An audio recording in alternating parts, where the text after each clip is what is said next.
Wrigley Field is one of the most beautiful and iconic ballparks in America. Wrigley Field is home of the Chicago Cubs and is the only remaining Federal League ballpark. Wrigley Field is located on the north side of Chicago and was built in 1914 by Zachary Taylor Davis. I've loved Wrigley Field my whole life, and I even have a room that is dedicated to Wrigley Field and the Chicago Cubs.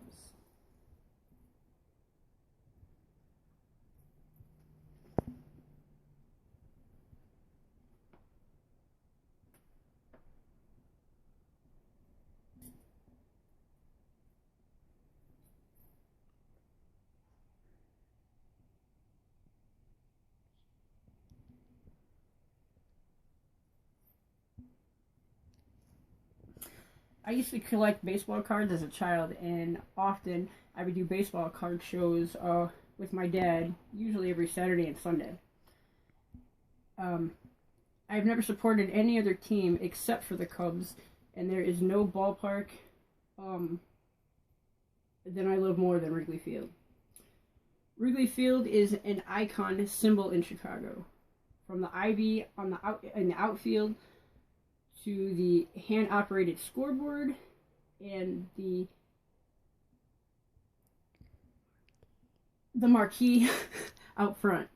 Wrigley Field Wrigley Field began in 1914. The construction started on that would later be called Wrigley Field. The park had one deck and a grandstand in the shape of a V, and it was wooden bleachers in the outfield. The park was completed in April 1914, and the cost was $250,000. April 23rd, 1914 to October 3rd, 1915, Wheeman was home of the Chicago Whales, not the Chicago Cubs. Wheeman Park was the first ballpark to have permanent concession stands. There have been numerous renovations throughout the years to expand and to improve it. There have been many renovations throughout the years, but it remains a classic ballpark.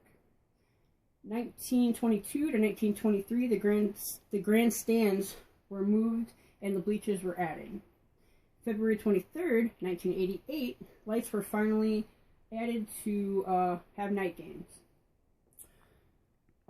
Wrigley is the second oldest park in its existence today, and the changes have gone through. The changes have gone through. All the changes that have gone through have been seating, lighting, and for the night games. And that has also added to the charm of Wrigley Field.